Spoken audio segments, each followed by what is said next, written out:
What's going on, guys? It's Radar here, and today I'm just going to go through my final stint of the Bathurst 1000 that was run yesterday. If you don't know the result, good, you'll be surprised with this. If you do, enjoy anyway. So what happened was, before this is the last pace car of the race, and we had to pit to get home. It was about 26 laps to go once the green flag flies, which is very marginal for the fuel.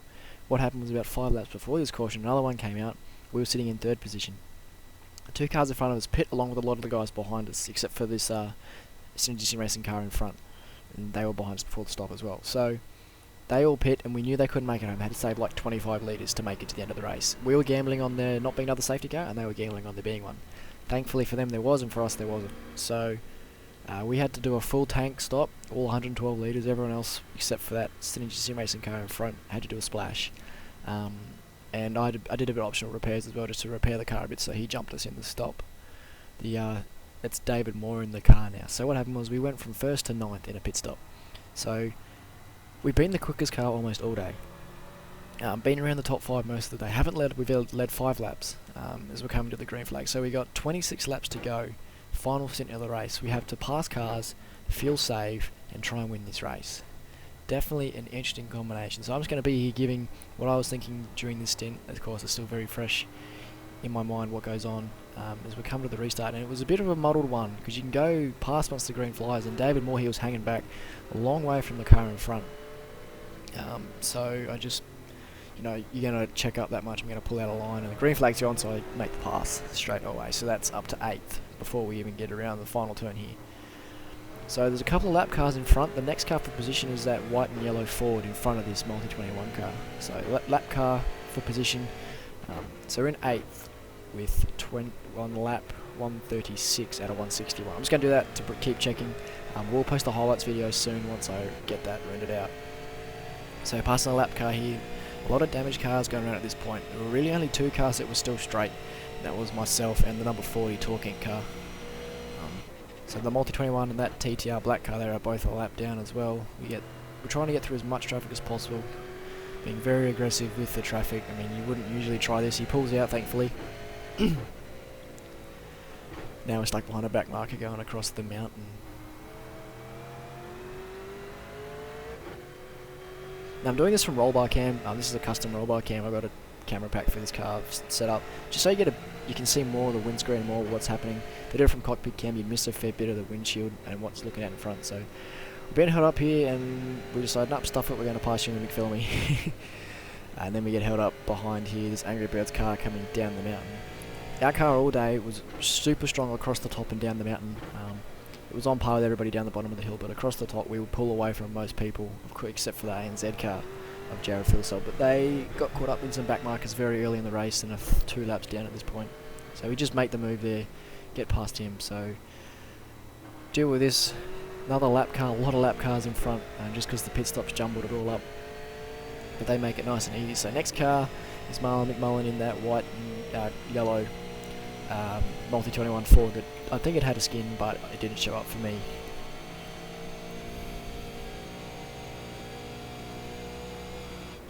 So at the moment we're making the most of the car not having using its full amount of fuel possible, and just pushing the car as hard as we can. After a pace car, it takes a while for the fuel usage to normalise, so for you that's your advantage, you can technically fuel save while pushing as hard as possible.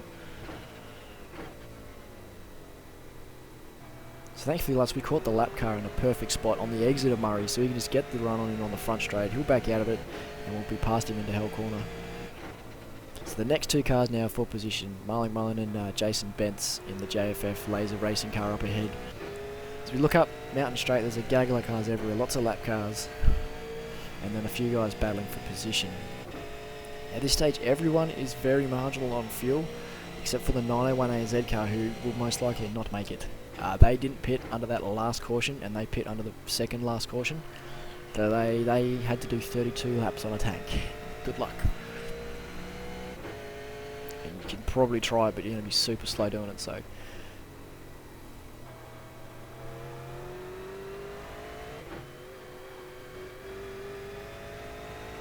So you were pushing hard there, getting the car sideways.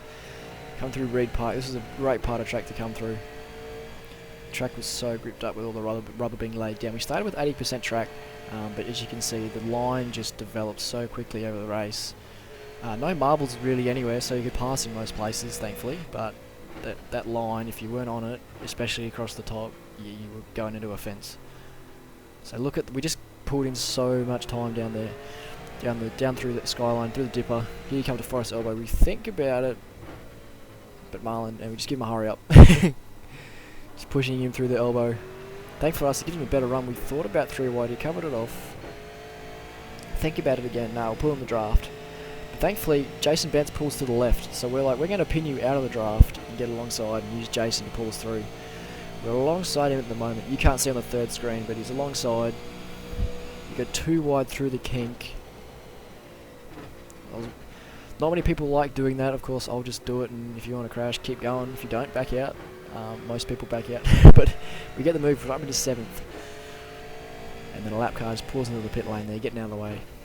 So now eyes forward to Jason Bentz, next car position. Misses the apex there at Murray's by a country mile.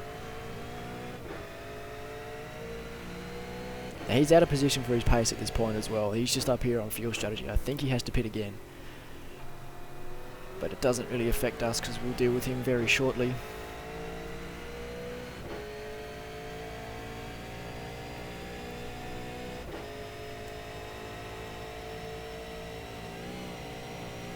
So have a look to the inside up here into Griffin's Bend, and he gets on the brakes nice and early. We get up the inside there.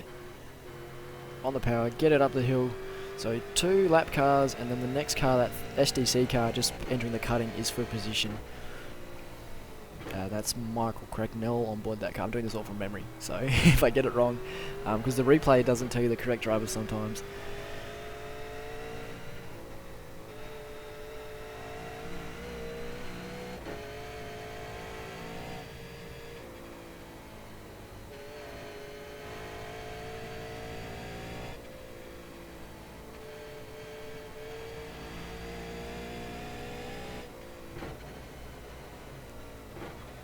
Engine cops are pounding as you come across down the hill there. You just use a lot of engine braking. The dipper is such a fun corner when you get it right. If the car doesn't get that inside wheel bounce, once it lands, you're on the full throttle.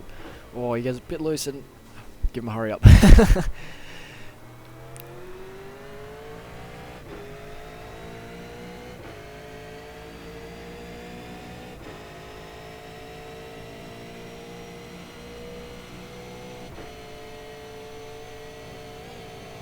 So at the moment, we're doing 205s, and we're the only car on track in the 5s.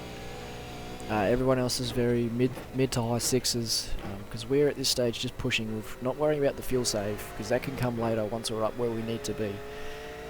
At this point in time, the TeamSpeak server we used to communicate was actually down, so it was just myself and the co-driver Jake Maloney in game in the team radio. There's not a lot you can get across on that. You know, it's only him I can really talk to. I can't talk to anyone outside of the sim, who often have a better viewpoint of things. So we said once we realised we were back in the field, our goal is to get up to lead A as quick as possible. And he was the car in the lead, but he would have dropped back a few places. So I think at this point in time he's still in the lead. But if we can get to him and Ian forward with about 12 to go,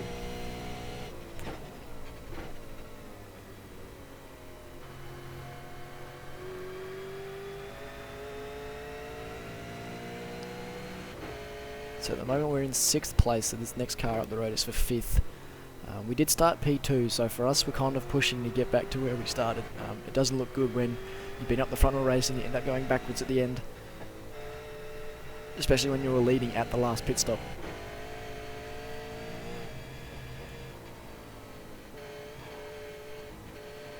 So we get very close to the wall there.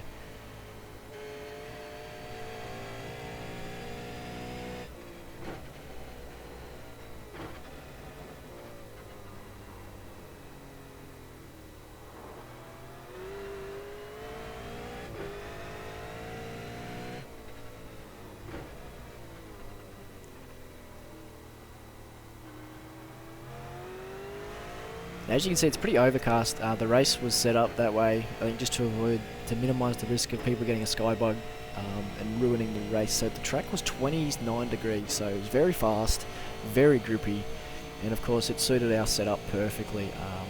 we kind of gambled on it being like this.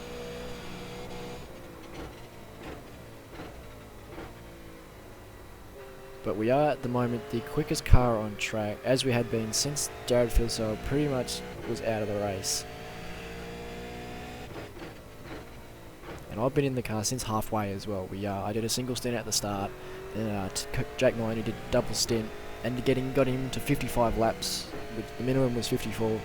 Thanks to a few safety cars, we stretched out his stints, and then I just jumped in midway through the race and raced it home. So we're now within striking distance of these crackers in front.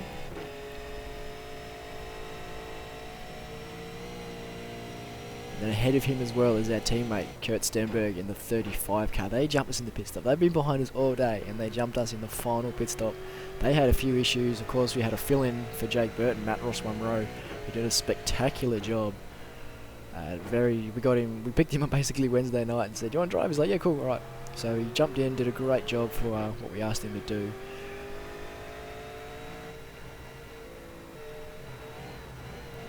On the limit, they're sliding it across the top.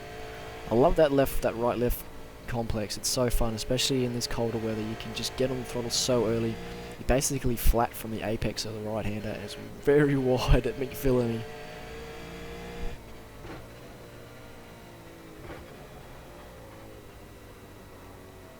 Now bear in mind, we hadn't gone a full stint at all this race without having a safety car, so there is the very high chance that there is another one coming out at some point, and if it does, it's going to put everyone on the equal fuel situation, no more needing to save, and we just reeled him in down the hill.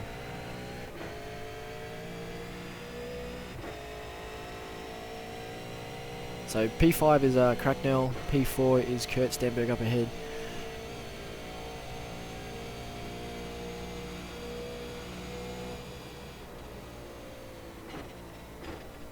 So he's starting to save a bit now. We're just thinking about it. We're lifting, and he's very wide there into the chicane at the chase. Oh. And we're in that mood where, nope, I'm just passing you no matter where it is. Catch a little bit of curb, but we drive away, and then, because we've got the compromised entry and exit, we just kind of park it in the middle of the road and let him know, no, you're not having it back.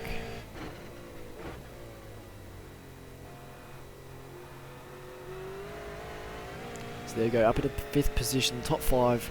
Much better result than last year's Bathurst 1000 where I was rolled on lap 6, sorry, and race was basically over. Of course this year no quick repairs, last year there were 2. So a lot of cars that you'd expect to be up there were taken out just through mistakes or lap cars. The ANZ car was taken out with a lap car. The number 1 TTL car had a bit of damage from early on in the race and struggled with some pedal problems and saw them back in the field. They got some penalties with lap cars. The number 10 TTL car, which could have been up there as well, hit the wall, exiting the dipper and just damaged the car, and then got caught up because they were back in the pack in an incident. Madison Downs' car wasn't actually at this race. Him and Lee Ellis didn't make it. They were preoccupied. So it took a lot of the big guys out of the race, and it was basically early on in the week, it was ANZ and us battle, the 888 car, my car. We were kind of leading the way, and it was how it was in the front row, and it was like that for the whole stint, us 1-2. So we caught up to Stenny very quickly down the front straight. Now we have a bit of front end damage from a pit lane incident, a concertina that caught us out. So we're not as quick down the straights as we used to be, and we were one of the quickest cars through the speed trap. So of course, because Stenny's on the same setup as us, he's going to be quicker than us. So we played on the draft early to let him know that, yeah, I'm coming. He's told him, the message has been passed on, he'll take it easy on us, he's not going to fight. But I'm kind of just like, yeah, thanks, backing out now. So get that done.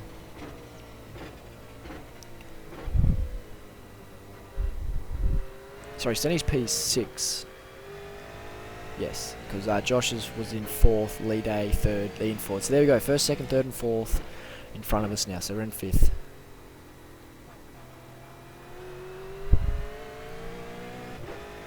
I forgot that Josh was in, Joe Burkett, who's in that All-Star car, was in front of us at this point. So have a look, quick little check of the laps. We have got 20 to go.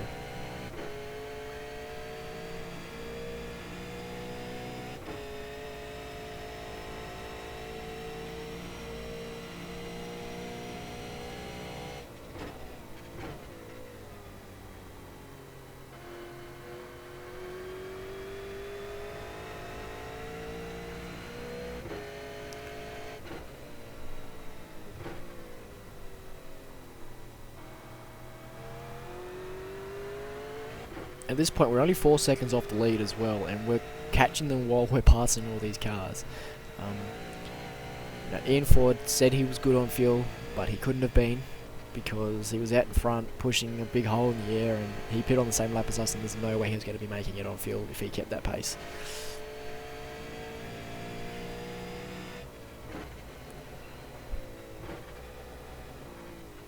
So again, we're very strong down the hill relative to most of the cars around us, and we're catching Josh pretty quick doing it.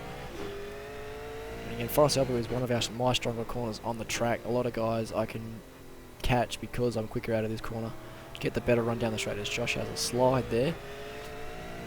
It's going to put us in a nice position here at the end of the straight. So there we go, up ahead you can see Ian Ford on the right, Lee Day on the left going for the pass. So that's Ian making the move to take the lead. Lee Day dropping back to second. He's in a very dire fuel situation. And we send it down there into the chase. Move done, P4, here we go.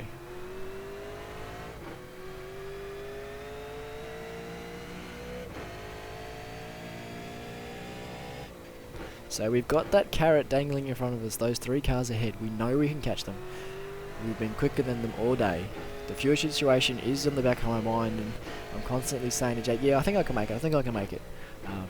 I actually turned the relative off and was on the F4, the fuel screen, the whole stint, just making sure I had the laps I had left plus 0.2% of a lap, because that's what you need.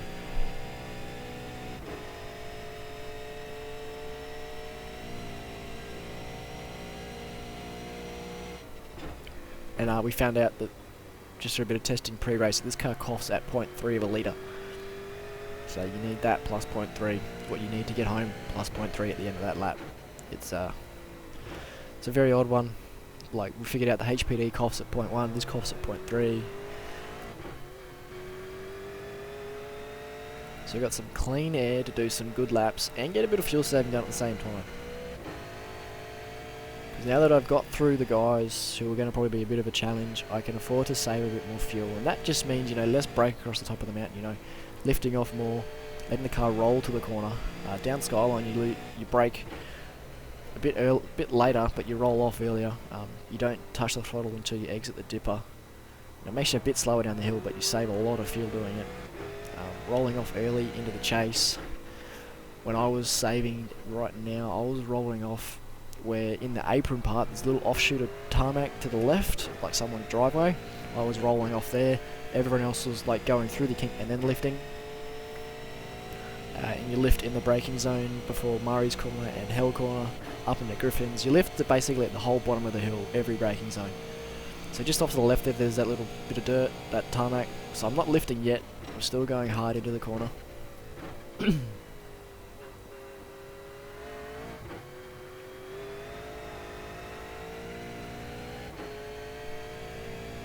So you can see just visually we've closed in a lot on this lap. Gap's now under about 3 seconds.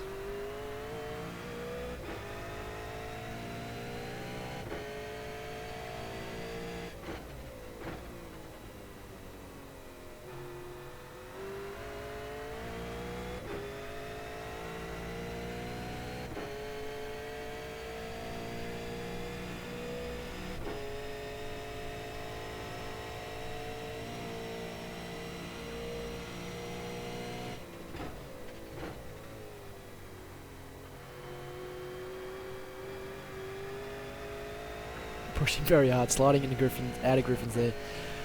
That corner was gripped up, you could get to the apex and almost be at full throttle pretty much straight away if you got the line right. Cutting was gripped up as well, but offline you kind of push towards the wall. So a great thing they've done with this dynamic trait is just that, how the track grips up. It's so visually stunning as well. They've done it very well. I know there were a few pictures on the forums when it first came out from the 6 hours of Suzuka, and the track was black everywhere, but this race in the Spa 24 hour, the track looked realistic how it rubbered in. Even down in the Forest Elbow, you can see the dark patches where the car would be bouncing, like the wheels would be leaving the ground and bouncing a bit. Even in the chase as well, you can see there's distinct dark patches where the car would be landing.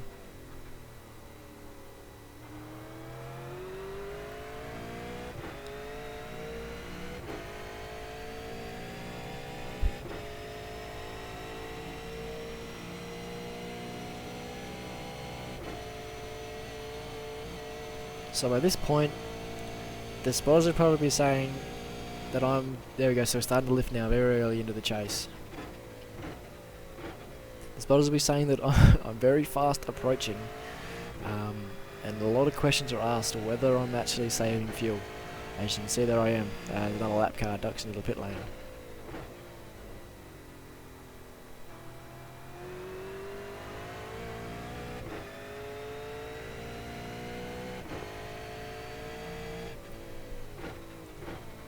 And this race was actually time limited to 7 hours, and we nearly used the whole 7 hours. We had about 2 minutes left on the clock when we finished, so it was very close to going the time certain. I think that's why, because there were a couple of times they probably could have called a safety car in this stint. They would have called it early on in the race, but they just didn't call it, and I don't complain about that. So there you go, no more safety cars, I'll just let you know, that's out of the bottle.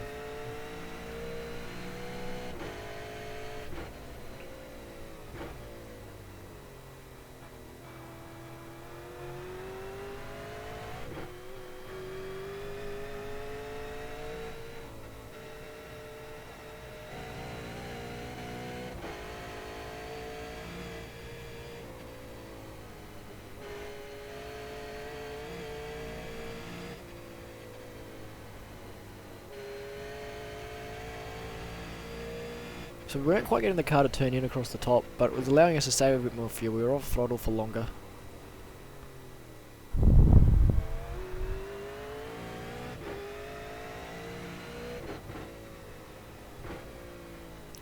Catching lead Dave very quickly. He's not in a good spot with that fuel tank at all. And you know you're close when you come out of Forest Elbow and the leader hasn't even passed that little left-hander yet.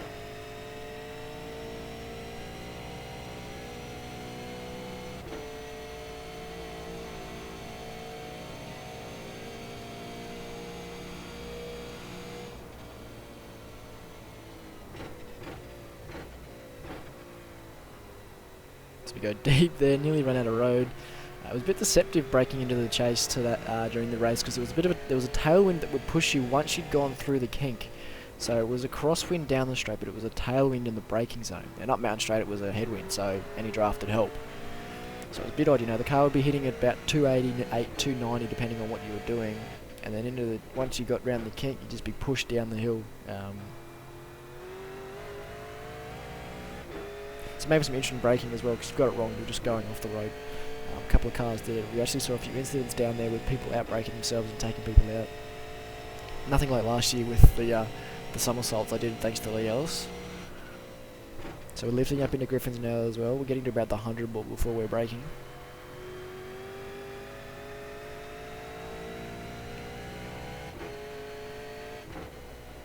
So we're still in P4. The laps are winding down, but it's not really worrying me yet, because I know we've been catching these guys very, very quickly.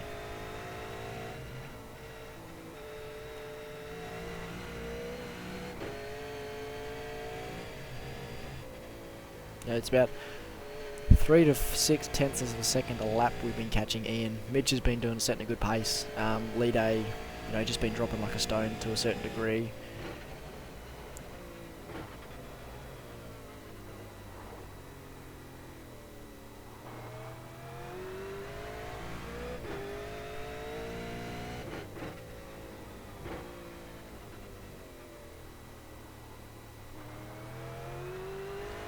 So you know you're pushing hard when you go to change from third to second across the rise there at Forest Elbow, and it kicks out on you.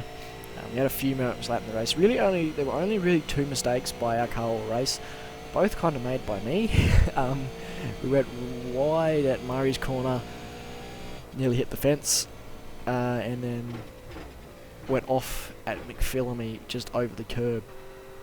Other than that, I mean, when Jake was in the car, he drove flawlessly, and I actually put the most scratches on the car. He did a great job.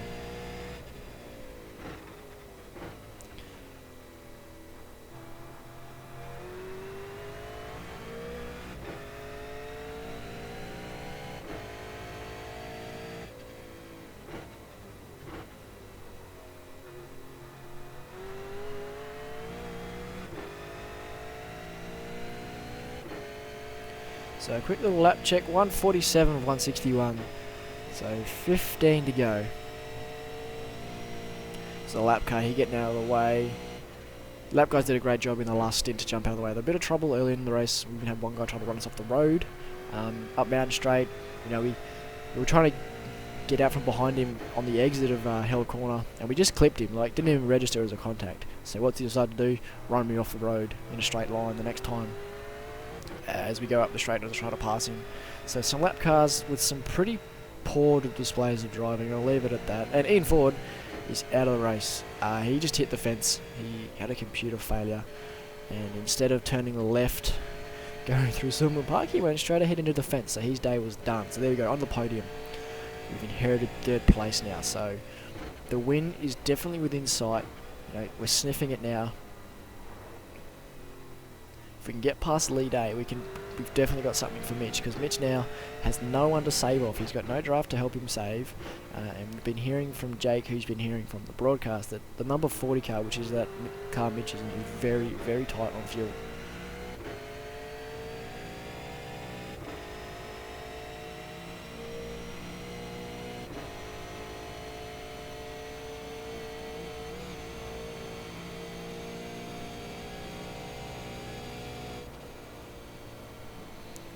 So I'm actually rolling out the earliest of the top 3 cars at this point as well. Just going back through it last night, watching. These guys are pushing past the kink and then lifting. I was the only one lifting before the kink.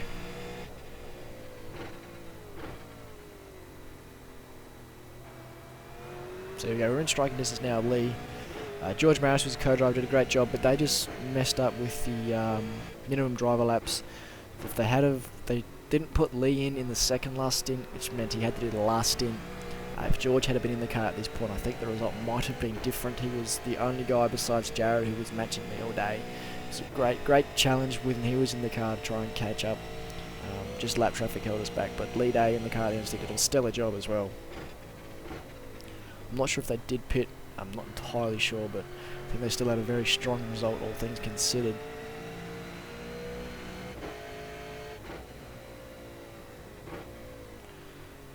So very close now, he runs wide at the cutting, and we just take the normal line, but we're not actually trying to pass him, we're just not wanting to run up his backside.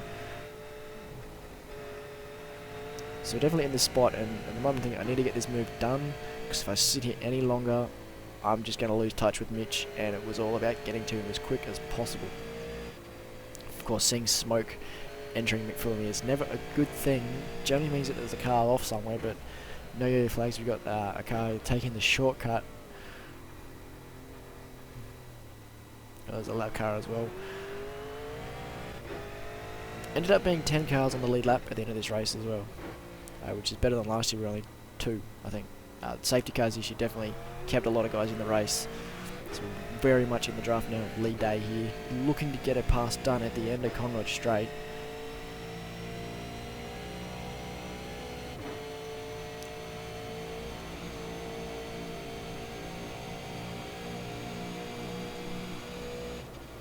So we wash wide, just make a little bit of contact there, but no harm, no foul. It was barely noticeable. He didn't get a wiggle on going. We got the commentators excited though, very excited. So here we go, P2 position, the win. The Bathurst 1000 for 2015 is within sight. It's all about hunting Mitch down now, but saving the fuel to do so. I'm slowly seeing the numbers come to where I want to be them on the fuel counter.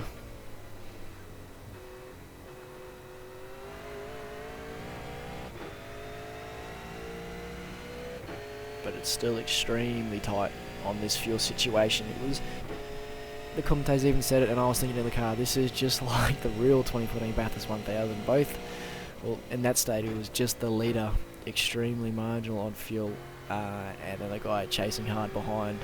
Except this time we were both extremely marginal on fuel, but the guy behind was still chasing hard. So it's a very exciting race, and you'll have to wait a couple of laps to see how it ends.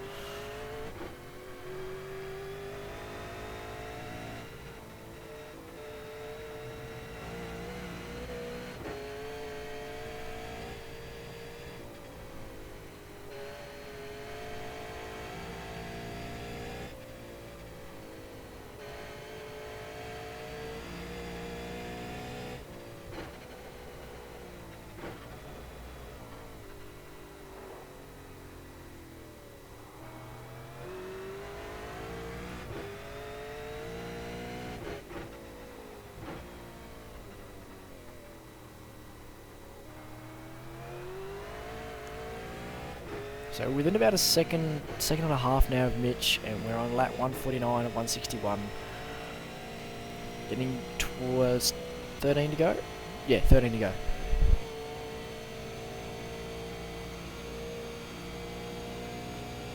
So if you want to catch the broadcast as well, I'll chuck a link to the last 10 laps up in the description.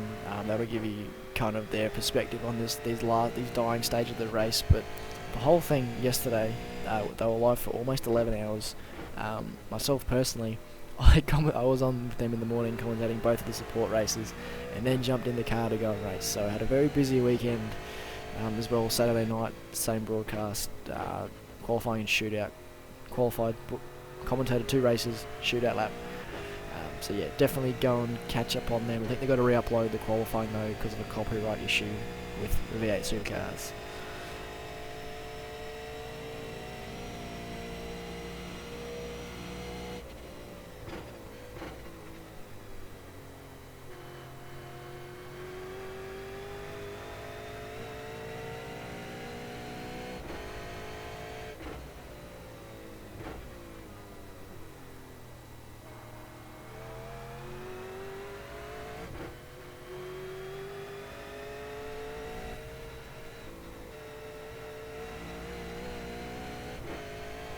So there you go, we know we'll see us in our mirrors now. We almost needed headlights at this joint. They need to add a feature for flashing headlights or turn your headlights on. Just to let you know, it'd be a great feature. Just turn them on when you're in someone's mirror and let them know you're coming.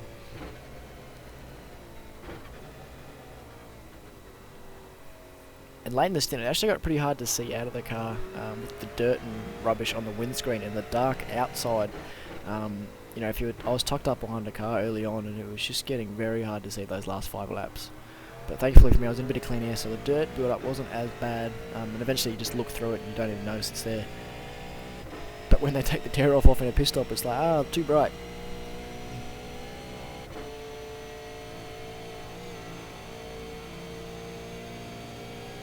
As the lap car just gets very much out of the way, just cuts to the dirt.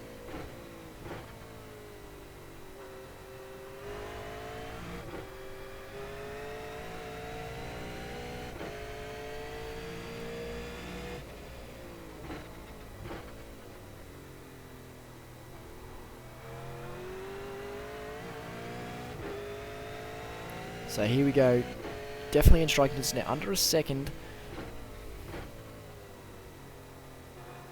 Just saving as much as we can.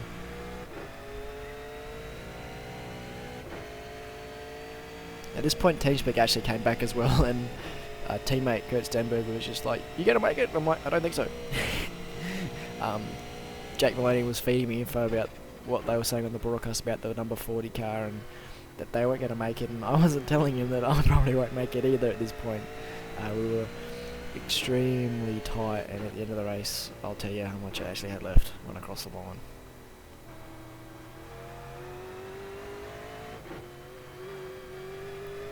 Yeah, we were almost on for a double podium with Dayco as well, but unfortunately, just the race got the better of the number 35, and it just blew a motor out of nowhere for no reason going into Griffin's Bend, so they were out of the race with 10 to go. So they dropped to 25th from 4th. They were knocking on the door of a podium, and they were quicker than the guy in 3rd, so I think Lee Day ended up dropping down that order a bit.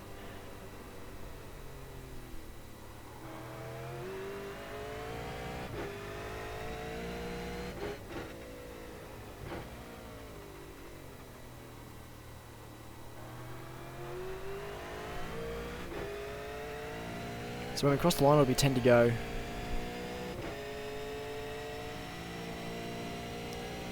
I keep saying I'm going to count the laps, but I just lose track when I say stuff.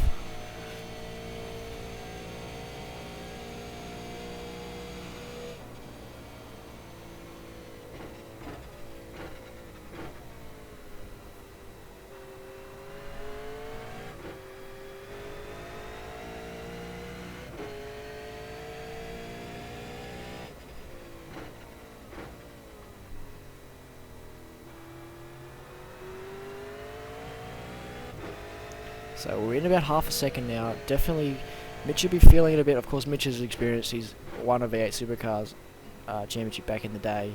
He knows what he's doing. The lap traffic there, getting out of the way nicely. I think Mitch would be like, no, stay in front, I want the draft. It was surprising when you were actually punching a hole in the air how much your fuel usage went up compared to in the draft. Especially just when I was, passing people. I'd be in the draft for a lap, the fuel, you'd be able to just save a bit more fuel, and once you got in clean air, you're having to punch that hole in the air. And when you're on Conrod as well, you're not getting pushed down the hill by the moon anymore if someone's behind you, so it was difficult to save fuel when you went by yourself, but in a two-car train, if you were the car behind you, very much had the upper hand.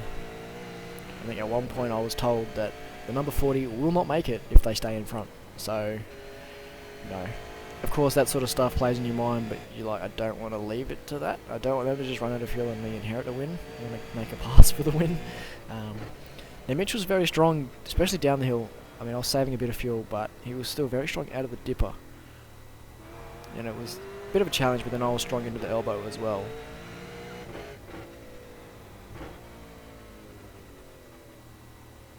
Very close that time. I had to think about it, but was not going to get it done. He just put his car on the right spot. They need to give you a whole car width to get it down there. You can't just kind of force the issue. It's a sort of corner where if they don't see you coming, it's race over.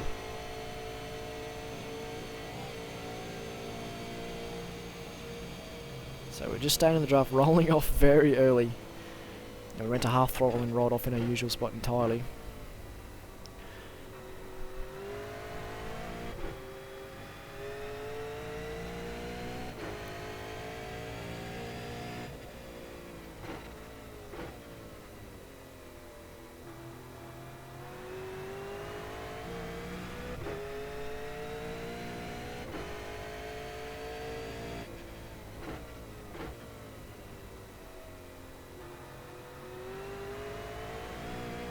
So it's game on between us now. We have 9 to go.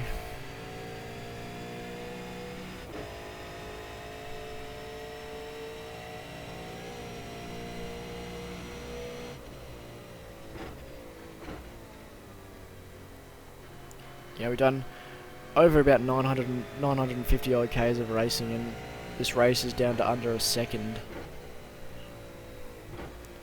This is what they would have wanted to see last year, but didn't get to see it due to admin side of things. So this year, definitely a much better event in general, just because safety cars spicing up strategy. You couldn't just be like, yep, there's going to be no safety cars this race, so I can just run a fuel number to get it home and keep the car out of trouble. This one, you could come in with, this is what we want to do, and this is when we want to have drivers in the car, but you couldn't be like, yep, we're going to pit this lap, put this much fuel in and do this and do that. You couldn't do it because the minute a safety car came out, it was, okay, throw that away, let's go again. And because of it being, we didn't get a full stint in without at least one safety car. As you can see, Mitch very strong with the dipper there. You couldn't make a set-in-stone plan. With Jake's stint, I was constantly saying, okay, you should be doing this many laps this stint. Wait, safety car, okay. You need to get this many more laps out of tank. Wait, safety car. This many more laps out of this tank to get you to here, to get you to here, to get the car to here, to get me to here. It was ridiculous. I mean, when he got in, it should have only been 2 more pit stops, and it was about that, but it didn't work out how it was going to be.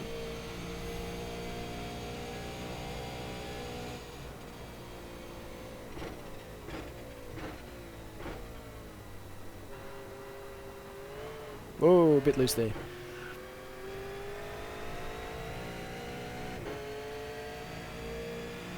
And wheel spin's your enemy when you're fuel saving as well, because it means you got to get out of the throttle, and if you're having to stab the throttle, you're using more fuel. So it's getting that smooth throttle application out of the corners, avoiding wheel spin, not sliding the car, because of course that slows you down as well.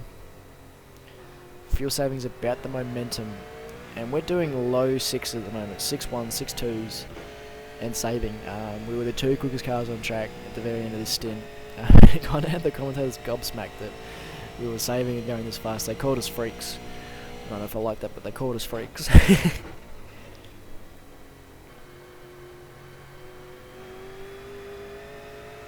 So 8 to go. And of course now I'm thinking, we need to start thinking about where to get a pass done. But I've got to save fuel at the same time. I don't want to get out in front of him at the wrong point and then have to save too much fuel and then let him past. Do I have enough to get to the end behind him anyway? It's those things are constantly going through your mind. Luckily, you've got 2 very long straights to think about it, because at the top you're just driving the car. You know, when I got up to the cutting, it was commitment across the top, and then down the hill it was save.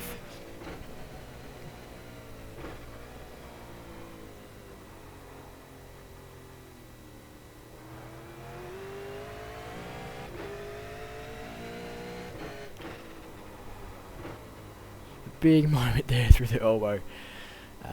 You know, at that point of the race, you're like, please stay gripped up and let me save you. I don't want to be DNFing a car with 8 to go from second place. Like, there's a point where you start to think, is second okay? I mean, I know it's the Bathurst 1000, but, you know, it's second place. It's on the podium. It's good. It's okay. But another interesting fact this race, this will be the first. So we'll have a debut V8 Supercars Premier winner. So whoever wins this race has never won before. This will also be the first non-TTL, TTR or ANZ car to win a Premier Series race. So this was a day of firsts for this series. It's very good to see. You know, of course, all those 3 teams having troubles throughout the race that saw them back in the field.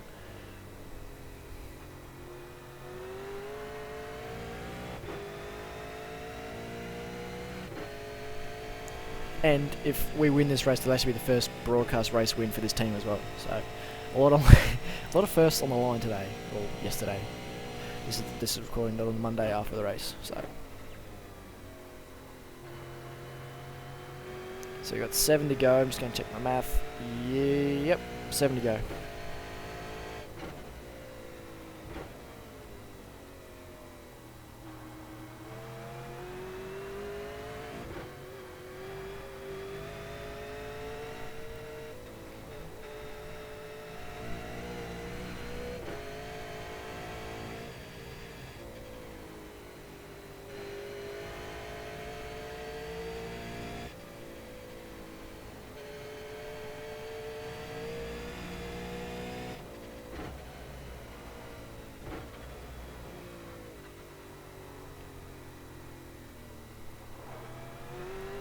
So there will also be a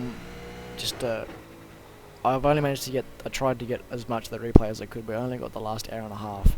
So I'll get a highlights package just of basically that last stint sort of thing, that last hour and a half of the race, which was essentially a couple of laps before the second last safety car, that 5-lap stint, and then the last safety car and then the run home. So I'll get that out as soon as I can, and then of course there'll be the Monday night race tonight. Will be out tomorrow sometime, hopefully.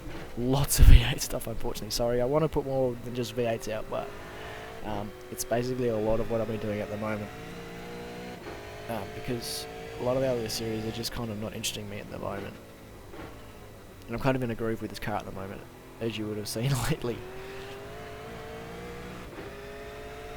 So 6 laps to go.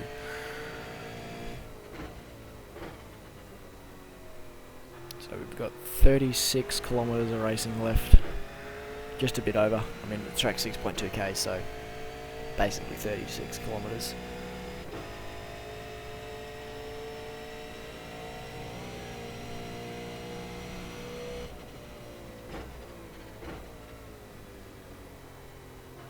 Now, this race absolutely flew by as well.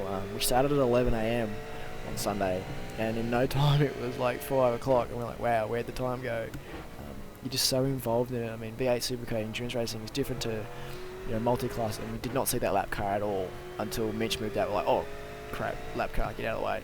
Yeah, we were so focused on the back of Mitch's car and just driving where we were driving, I didn't see him at all. We got no warning there was a lap car, he just pulled over, and I'm like, that's where I want to go. Oops, whoop, out of the way. So we survived a few scares there. We were actually nearly out of the race in the first, 2 hours. Car was stuck in the fence at the right-left through Silman Park, and it was just, we got a neck code contact, thankfully, but we nearly wiped out with him.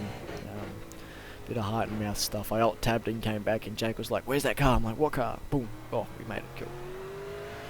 So right on the tail of Mitch here. Lap car just ahead, still a bit of draft off him. And then another lap car ahead as well. He just gets out of the way. That's Ian Ford actually as well, coming back out after getting his motor replaced. you think about it, but Mitch just parks in the middle of the road and we're like, yeah, we can't get up there. But we saved a bit of fuel in behind him, so it's all good. So I've shown my cards. I want to pass him at the bottom of the hill, because it's probably where I'm stronger than him.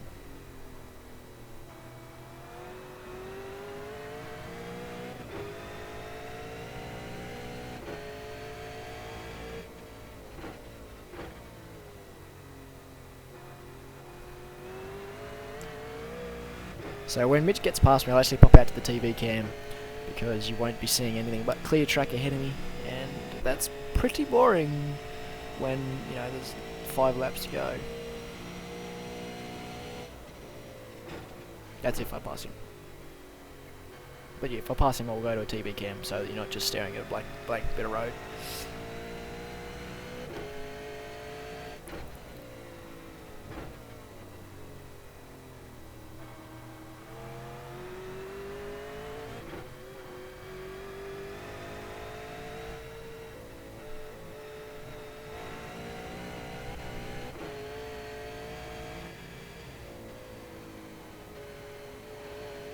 We're one of the few cars as well who use that curve. I actually use it by choice most times. Mitch is blinking now. It's like, oh no, please don't do this now.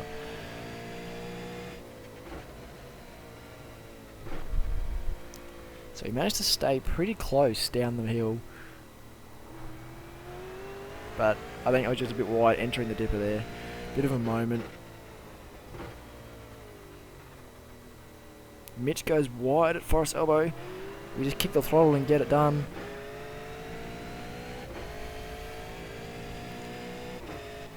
So we go outside. There's the blimp cam. We'll watch this bit from blimp and then I'll bring up the menu and have a look. Mitch has a look and I just, no thanks, I'm taking that back. So I go to TV cam now.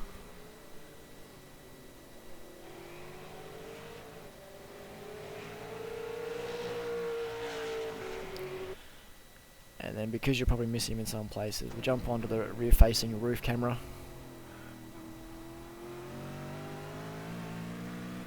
So it's 4 to go now, 4 laps to go. 16 kilometers to go. No, I can't do math. 24 kilometers to go.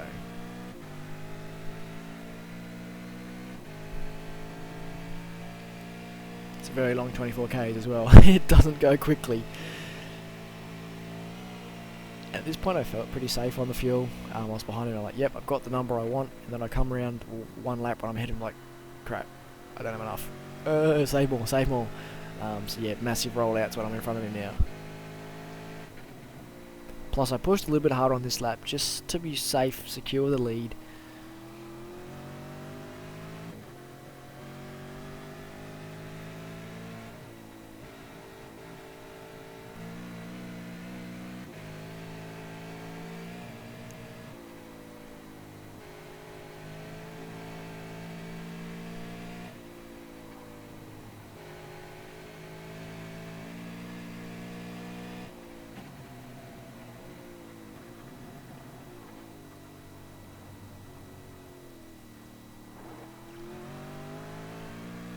Here they can't bottom out there through the dipper.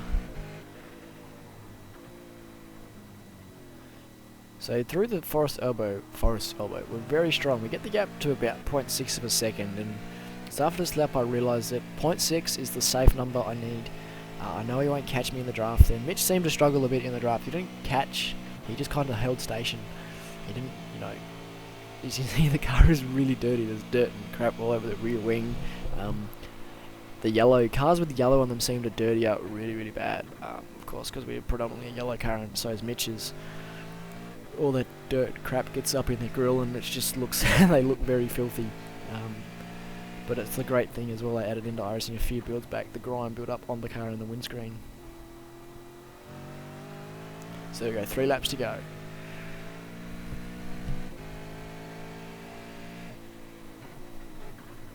So there's a few cars sitting in the pit lane there, DNF'd. They're pretty recent ones as well.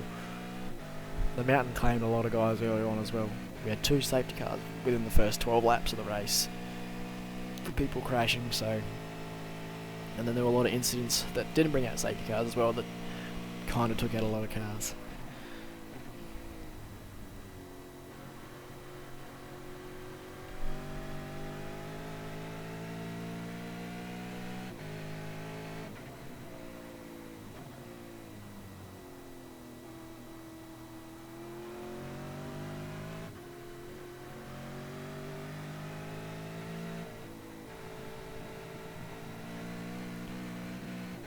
See how bouncy it is across the top as well. It's different looking back from the rear of the car, or looking from the rear of the car. Bounces a bit differently in the rear as does the front. Having to stab the throttle there, because that curb, if you're on the full throttle on that curb, it can start you into the inside wall.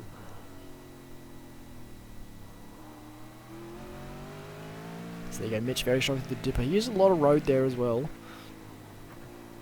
A little road on the exit. I keep it narrow. He goes right out to the wall. So he's a bit closer this time. And we're kind of like, is he going to make a move? I have no idea.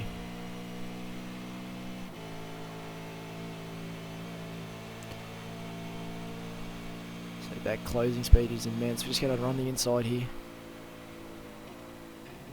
And then we think better of it because we see him not looking.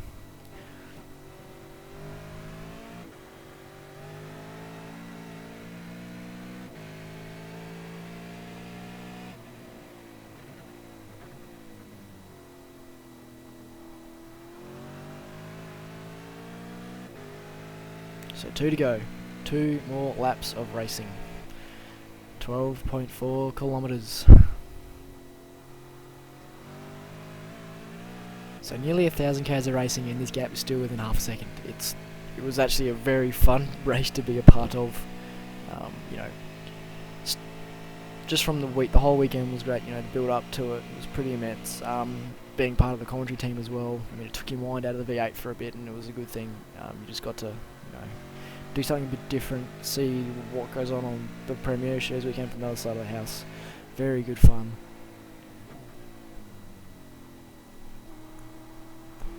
Mitch closing right up there as well in the cutting. Had a bit of a yawn going there, sorry.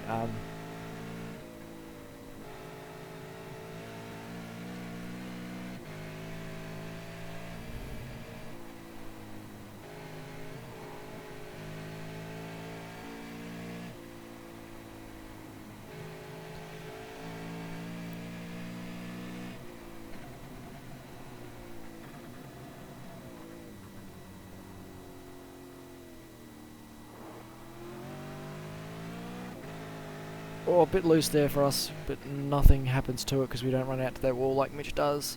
Down through the elbow, nice and clean, get it in. I've noticed I run a much shallower line to everybody through the elbow, but we got that gap to 0.6 and we hit the limiter. Missed a gear shift there.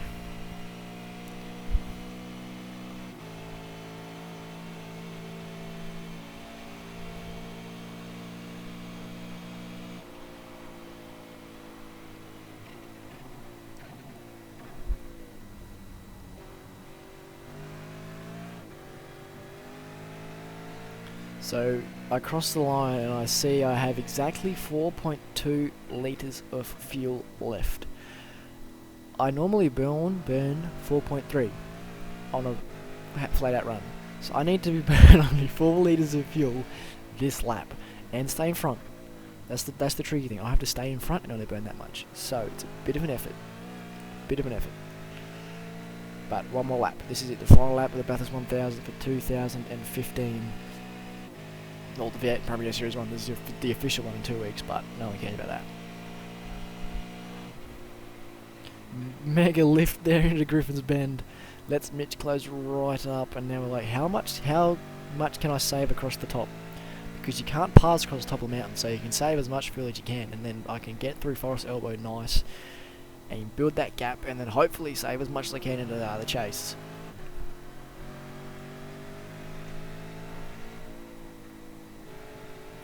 So we figure we're going to try and use as little brake as we can through Great and McPhillamy. Roll off early into Skyline. Let it just roll down the hill. And then just hope we have enough. So we lift off. And then we brake and get to third gear, down to second gear.